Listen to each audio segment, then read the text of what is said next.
The muffled sob pierces through the pre-dawn silence at 3:17 a.m., pulling Sarah Miller from her restless sleep beneath the concrete overpass of Highway 58. Her eyes snap open in the darkness of her torn tent. She reaches instinctively for the old Nokia phone beside her makeshift pillow, its cracked screen barely functional but still recording. The crying comes again, desperate and female, from the black sedan parked 20 meters away in the shadows. Sarah moves with practiced silence, her bare feet finding safe passage through the debris and broken glass that litter the homeless encampment. The phone clutched in her weathered hand captures everything as she approaches. The trunk of the sedan trembles slightly with movement from within. Then a massive figure emerges from behind a concrete pillar. Marcus Thompson, known on the streets as Reaper, his Glock 19 aimed directly at her head. The red wolf tattoo on his forearm seems to pulse in the dim streetlight. Why would a junkie homeless woman care about someone else's business? His voice carries the cold confidence of a predator who has never been challenged. Sarah looks directly into his eyes, unflinching despite the weapon pointed at her face. Because Agent Rodriguez once promised to save my sister, Michael. The name hits him like a physical blow. His gun hand wavers for just a moment as his face drains of color. Welcome to Midnight Justice, where the forgotten fight back from the shadows. If you believe everyone deserves protection, regardless of their status, hit subscribe and the notification bell. Tonight's story begins with a cry for help that only a homeless woman hears, but she knows exactly who the monster really is. Your support helps us share these crucial stories of courage and justice. Marcus Thompson's transformation is instantaneous. The swagger of the biker gang leader evaporates, replaced by something far more dangerous: the cornered desperation of a man whose buried past has just clawed its way to the surface. His grip on the Glock tightens as he studies Sarah's face in the orange glow of the street lamps. Searching for something, perhaps recognition, perhaps threat assessment. Michael Rodriguez died in Mexico 5 years ago, he says, his voice now stripped of its earlier arrogance. Cartel execution. Case closed.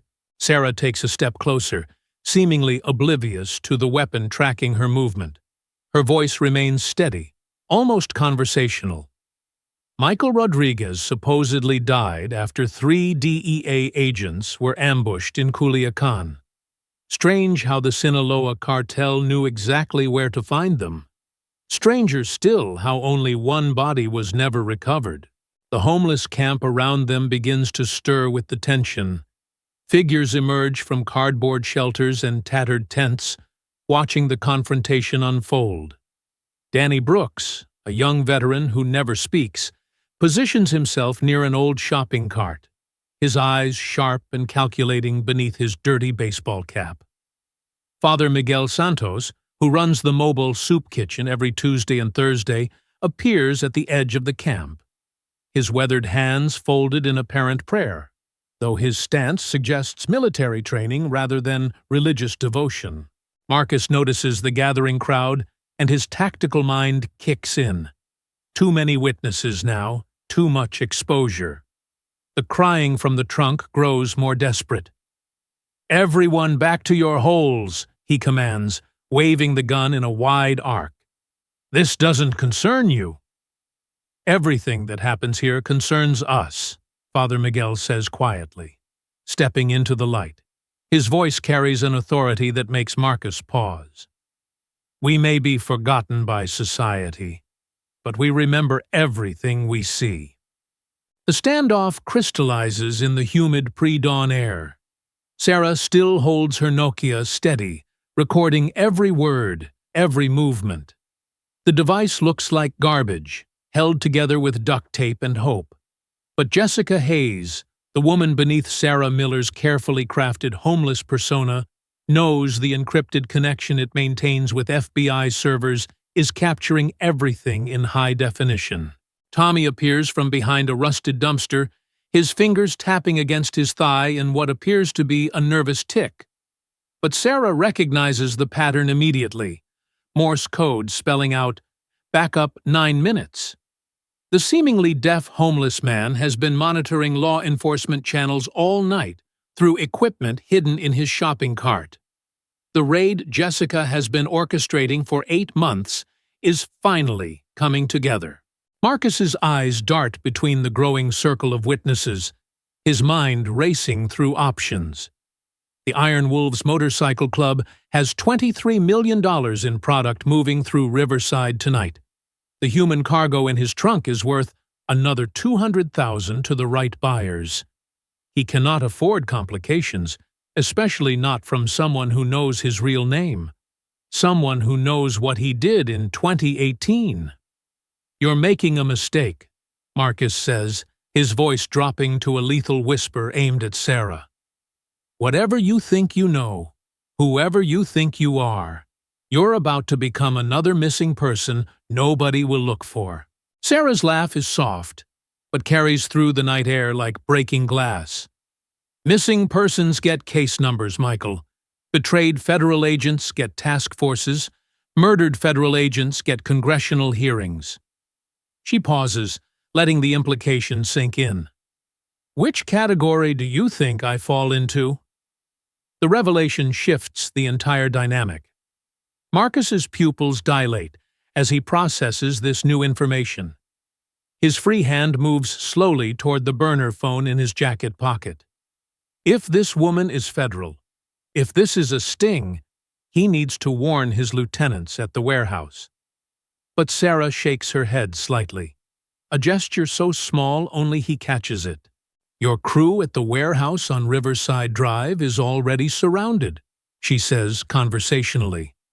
"The container with the other 22 women arrived from Tijuana 6 hours ago. Border Patrol tagged it at the crossing, but let it through to build the case. The 3 dirty cops on your payroll, Officers Martinez, Johnson, and Beck, were arrested at their homes an hour ago." She takes another step closer, the gun now pressed against her forehead. "You're alone, Michael. Just like those 3 agents you left to die in Culiacan." The crying from the trunk reaches a crescendo. Someone inside is hyperventilating, running out of air. Father Miguel moves toward the vehicle, but Marcus swings the weapon toward him. "One more step, priest, and I paint these tents with your blood."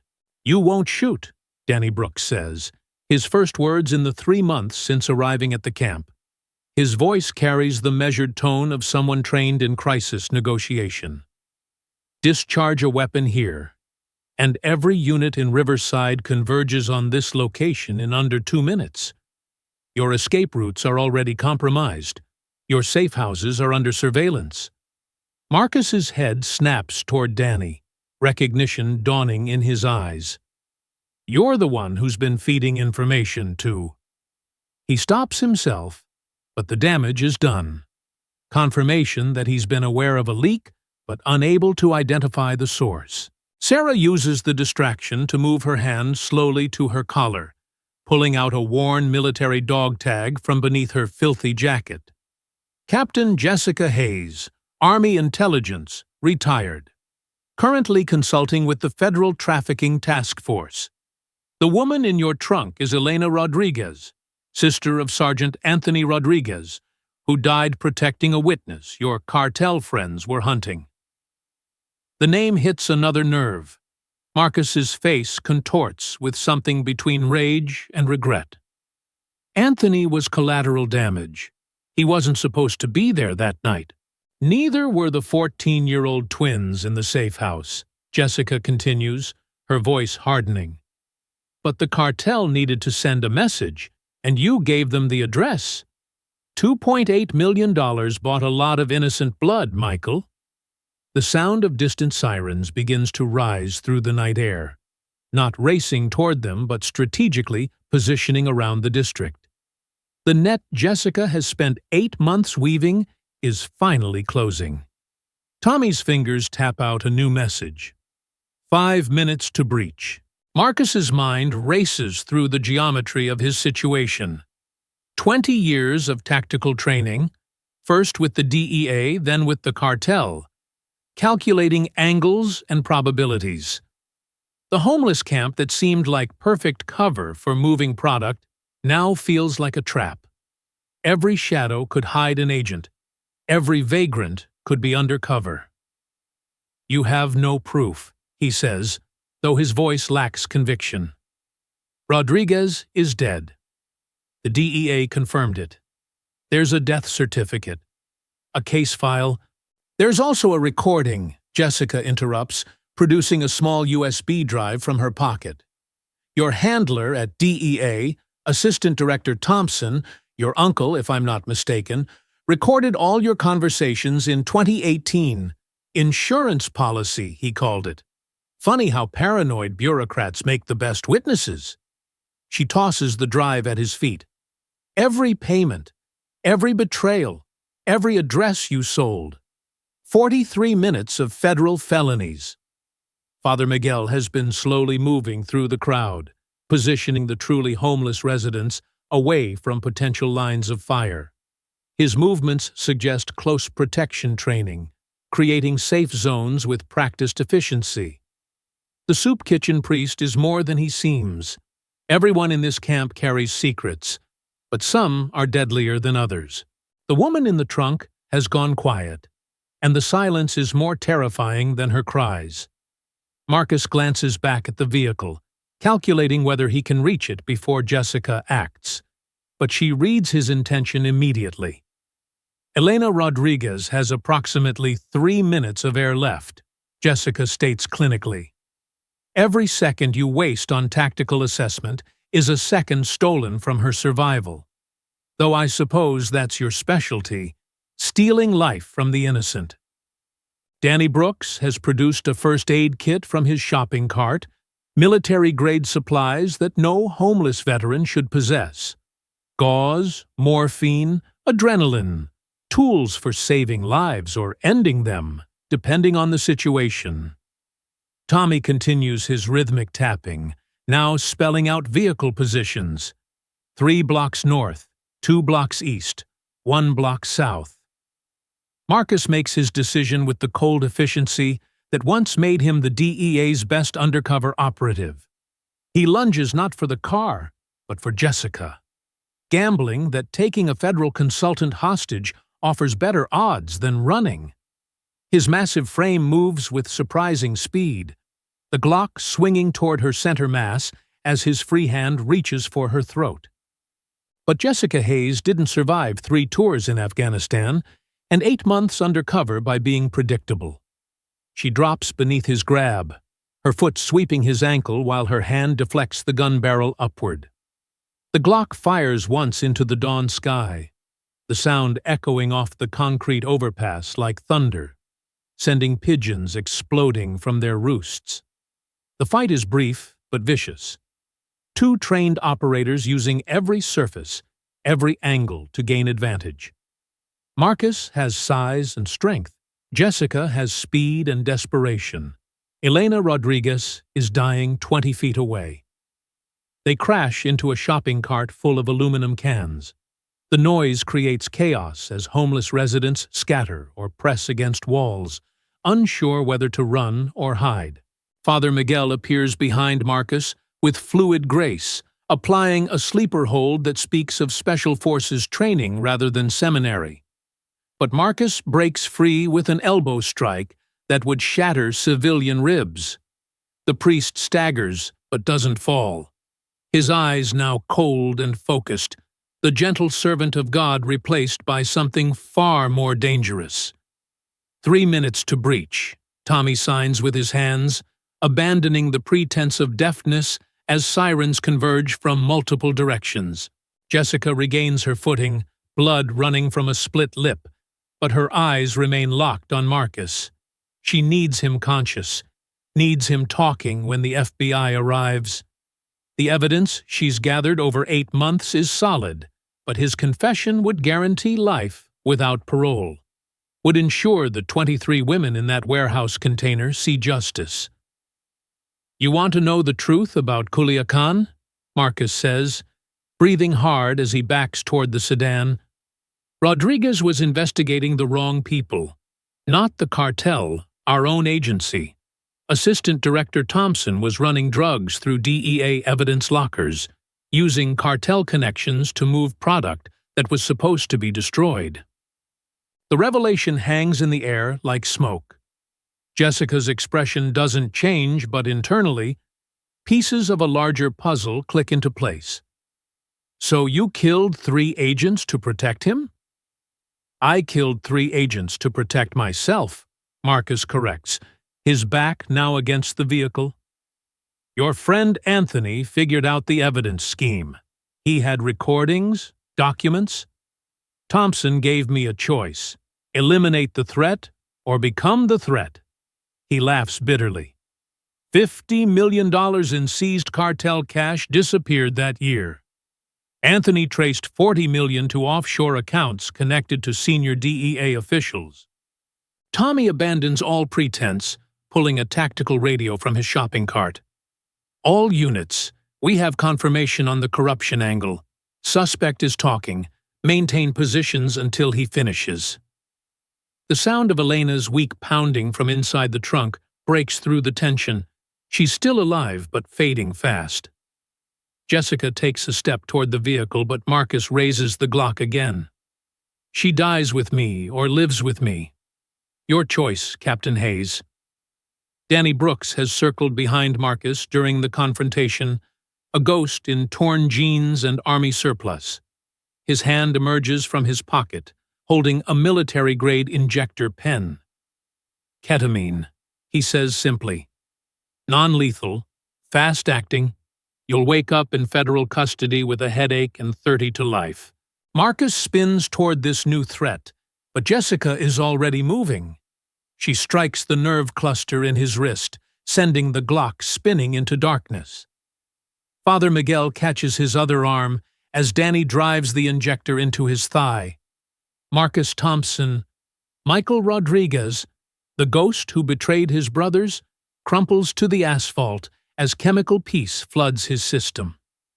Jessica races to the sedan, using a tactical pen to break the driver's window and pop the trunk release. Elena Rodriguez tumbles out, gasping and sobbing, her wrists zip-tied and mouth duct-taped but alive.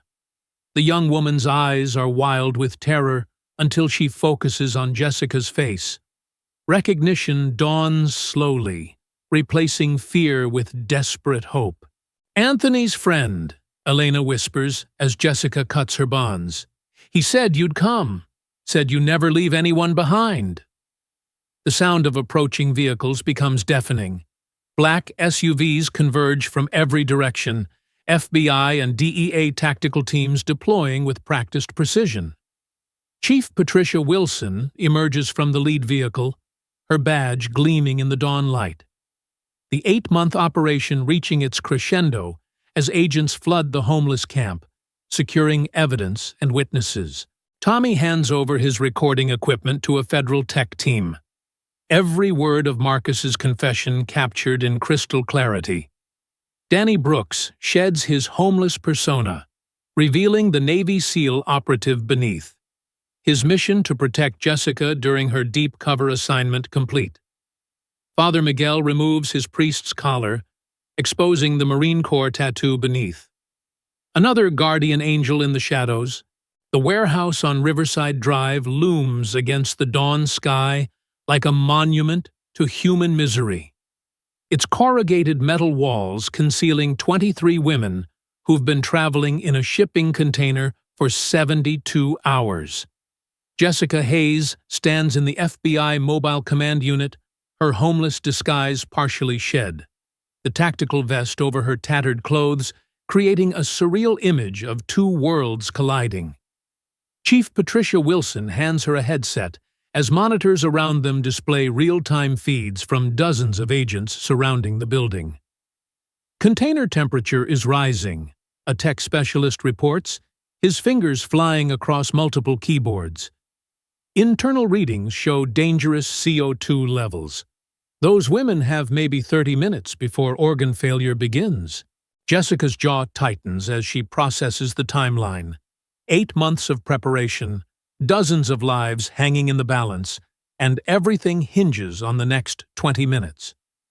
Through the monitors, she watches FBI hostage rescue team members take positions. Infrared cameras reveal 12 Iron Wolves members inside the warehouse, fully armed and paranoid after losing contact with Marcus. "Audio team, patch in the recording," Chief Wilson commands, and suddenly Marcus's voice fills the command unit, his confession from 30 minutes ago playing through speakers. "Killed 3 agents to protect myself. $50 million in seized cartel cash disappeared that year." The evidence is damning, but Jessica knows it's not enough. They need the women alive, need the physical evidence inside that warehouse. Danny Brooks enters the command unit, now in full tactical gear, his SEAL Team 6 credentials displayed prominently. "Warehouse has 3 entry points," he reports, pointing to the architectural blueprints spread across the table. "Main loading dock, personnel door on the north side, and a skylight that's been reinforced with steel mesh. They're prepared for a siege." Father Miguel Santos, whose real name is Master Sergeant Miguel Gutierrez, retired Marine Force Recon, coordinates with the perimeter teams through encrypted channels. Iron Wolves have 2 sentries on the roof, 3 at the main entrance, standard cartel defensive positioning. His transformation from gentle priest to tactical operator is complete. The man who served communion now plans breach strategies. Jessica studies the infrared feeds, noting how the gang members move in practiced patterns. These aren't street thugs, but trained soldiers, probably ex-military recruited by Marcus for exactly this kind of situation. "They'll execute the women if we breach hard," she observes, her mind running through scenarios.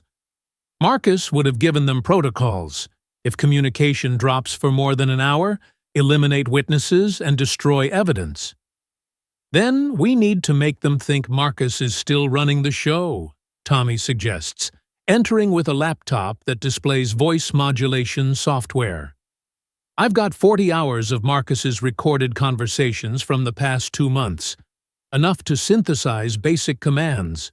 Chief Wilson nods approvingly. "Do it. Buy us time while HRT gets into position. We go in 10 minutes regardless." She turns to Jessica. "You've been under for 8 months studying these people. What's their weakness?"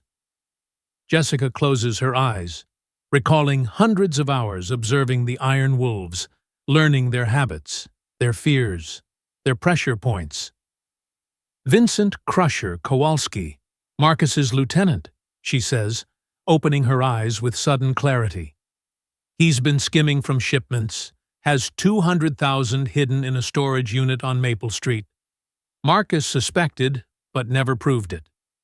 She points to a figure on the infrared display. "That's him by the container.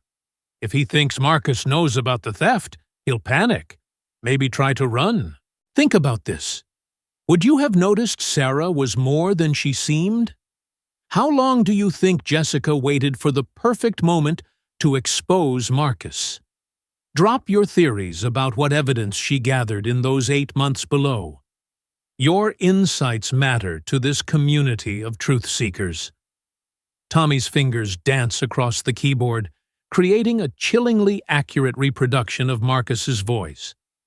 "Crusher, you disappointing sack of—" The synthesized voice crackles through the warehouse's compromised phone system.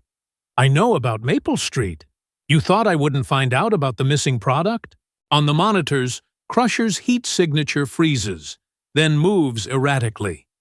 He's gesturing wildly at other gang members, his panic visible even through thermal imaging. The distraction is perfect. 2 Iron Wolves leave their posts to deal with Crusher's apparent betrayal, creating gaps in their defensive perimeter. "Green light in 60 seconds, Chief Wilson announces, and the command unit becomes a symphony of controlled chaos.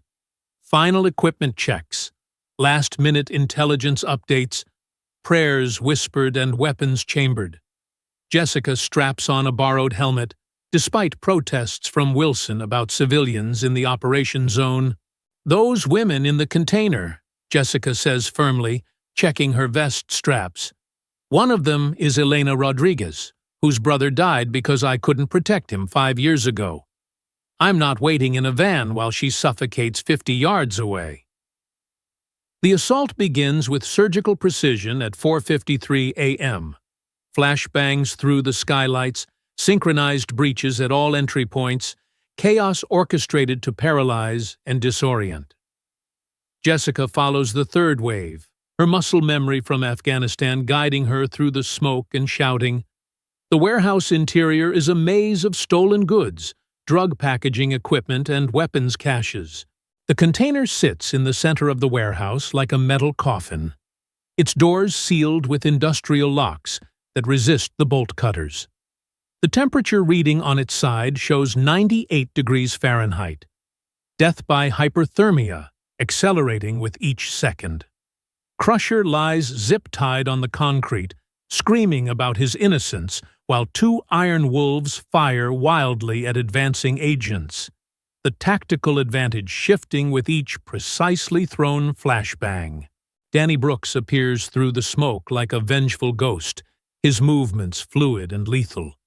2 gang members drop before they realize he's there, taken down with non-lethal but devastating precision. "Container secured," he reports, already working on the locks with thermite charges. "But we need medical standing by. These women have been in here for 3 days."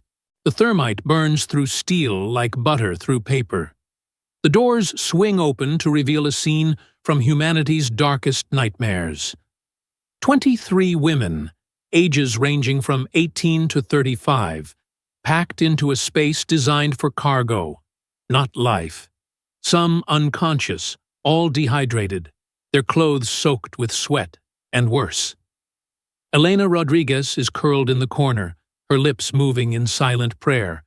When she sees Jessica, tears stream down her face. "Anthony sent you," Elena whispers as Jessica helps her from the container. "He said if anything happened, Jessica Hayes would come. That you never forget a promise." Medical teams swarm the scene, IV bags and oxygen masks appearing with practiced efficiency. Each woman tagged, treated, and evacuated, with a gentleness that contrasts sharply with the violence of their captivity.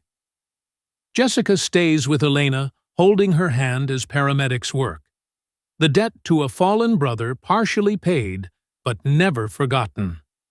In the warehouse office, FBI agents discover the real treasure. Marcus's meticulous records of 5 years of human trafficking operations. Names, dates, routes, and most crucially, bank accounts containing $43 million in blood money. The Iron Wolves were just the street level of something much larger, tentacles reaching into government offices, police departments, and border patrol stations. Chief Wilson coordinates the simultaneous raids happening across 3 states, 117 arrests in the first hour, including Assistant Director Thompson, Marcus's uncle, caught attempting to flee to Costa Rica with $8 million in cash. The corruption Jessica uncovered goes deeper than anyone imagined. A cancer that required her 8 months of living among the forgotten to fully diagnose. "We've got everything," Tommy reports, his equipment having captured terabytes of evidence. Financial records, communication logs, even video conferences with cartel leadership. Marcus documented everything, probably as insurance against his handlers. The 12 Iron Wolves members are processed with military efficiency, each reading their rights while being photographed and fingerprinted. But it's Vincent Crusher Kowalski who breaks first, offering to testify against everyone in exchange for witness protection. His confession fills 17 hours of recorded testimony. Names, dates, and methods that ensure the network dies with this generation. Marcus regains consciousness in the federal medical facility 6 hours later, his wrists and ankles secured to the hospital bed with reinforced restraints. His eyes focus slowly on Jessica sitting in the corner chair, still wearing her homeless clothes beneath an FBI windbreaker. The silence stretches between them like a taut wire. Predator and prey finally switching positions after 8 months of deadly ballet. "You destroyed everything," he says finally, his voice hoarse from the ketamine. 20 years of building an empire, gone because of some military nobody playing dress-up in garbage. Jessica doesn't respond immediately, instead producing a small digital recorder from her pocket. She presses play, and Anthony Rodriguez's voice fills the room, recorded 3 days before his death. "If something happens to me, Captain Hayes, promise you'll protect Elena. She's all the family I have left, and these people, they don't see humans, just inventory." Marcus closes his eyes as Anthony's voice continues describing the evidence he'd gathered, the recordings that would have exposed the entire network if he'd lived another week. "He was a good agent," Marcus says quietly. "Wrong place, wrong time, wrong questions. He was a good man," Jessica corrects, standing to leave. "Something you forgot how to be when you traded your badge for blood money. Enjoy Federal Supermax, Michael. It's more mercy than you gave those 3 agents in Culiacan." The recording is about to play, the one that will destroy everything Marcus built over 5 years. But Jessica's 8-month sacrifice goes deeper than anyone knows. What would you sacrifice to save 23 innocent lives? The next 5 minutes will reveal the true cost of justice delivered from the shadows. The federal courthouse in downtown Riverside becomes a fortress for Marcus Thompson's arraignment. Snipers on rooftops, K-9 units sweeping for explosives, and protesters demanding justice for the 23 women and countless others who didn't survive the Iron Wolves trafficking network. Jessica watches from the gallery as Marcus, now in orange jumpsuit and shackles, stands before the judge. The man who once commanded fear, now diminished, ordinary, pathetic. "Mr. Thompson, you are charged with 3 counts of conspiracy to commit murder of federal agents, 23 counts of human trafficking, conspiracy to distribute controlled substances, and 16 counts of racketeering under the RICO statute," the judge reads, her voice carrying the weight of federal justice. "How do you plead?" Marcus's court-appointed attorney, overwhelmed by the evidence, whispers urgently in his ear. But Marcus pushes him aside, standing to his full height. "Guilty," he says clearly, his eyes finding Jessica in the gallery. "Guilty to all charges. But I want the court to know I wasn't alone." What follows is 40 minutes of Marcus attempting to trade information for leniency. Names of cartel leaders, corrupt officials, trafficking routes that span the continent. The FBI records every word, but the judge remains unmoved. 3 dead federal agents and 23 traumatized women weigh heavier than any cooperation agreement. "Mr. Thompson, this court sentences you to death by lethal injection for the murders of federal agents, consecutive life sentences for human trafficking, and 400 years for the remaining charges," the judge declares, her gavel falling like thunder. "You will be transferred immediately to federal death row. May God have mercy on your soul, because this court has none." As Marcus is led away, he manages one last look at Jessica. Something passes between them, not forgiveness or understanding, but acknowledgement. The predator accepting his defeat by superior prey. The gallery erupts in tears and applause, families of victims finally seeing justice after years of unanswered prayers. Outside the courthouse, Jessica finds Elena Rodriguez waiting with her aunt and cousins. The young woman has gained weight, color returning to her cheeks after 2 weeks of recovery. "Thank you," Elena says simply, embracing Jessica with fierce gratitude. Anthony always said you were the best soldier he ever served with. Now I know he meant more than just combat. Chief Wilson approaches as the Rodriguez family departs, a folder in her hand marked Classified Eyes Only. Your consultant contract is complete, Captain Hayes, she says formally, though her eyes show deep respect. 8 months undercover, 43 million in seized assets, 117 arrests, 23 lives saved. The director wants to offer you a permanent position. Jessica takes the folder but doesn't open it. Her eyes drift to the homeless camp visible from the courthouse steps. Those people trusted Sarah Miller, she says quietly. They protected me when they had nothing to gain. I can't just disappear on them. Then don't. Father Miguel's voice comes from behind them. He's returned to his priest's collar, the warrior hidden again beneath compassion. The camp needs someone who understands both worlds, someone who can advocate for them with authorities who usually just want them gone. That evening, the homeless camp under Highway 58 holds a celebration that defies their circumstances. Danny Brooks, maintaining his cover despite the operation's end, has procured food from sympathetic restaurants. Tommy has rigged speakers to his shopping cart, playing music that transforms despair into momentary joy. Even the truly homeless, those not part of the operation, sense that something significant has shifted in their favor. Jessica sits at the edge of the gathering, her tactical gear replaced with Sarah Miller's familiar tattered jacket. But the disguise feels different now, less like camouflage and more like choice. She watches the community she's protected from within, some knowing her truth, most simply accepting her as one of them, all bound by survival's intimate democracy. Chief Wilson arrives as the sun sets, dressed in civilian clothes rather than her uniform. The warehouse has been seized under asset forfeiture, she informs Jessica quietly. The city council voted to convert it into transitional housing. 200 beds, job training facilities, mental health services, everything this community actually needs. Blood money turned to redemption, Jessica observes, a bitter smile touching her lips.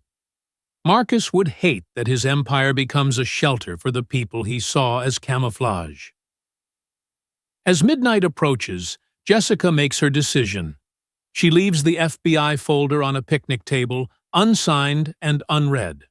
Her military dog tags, hidden for 8 months, she places in the communal soup pot that Father Miguel will fill tomorrow.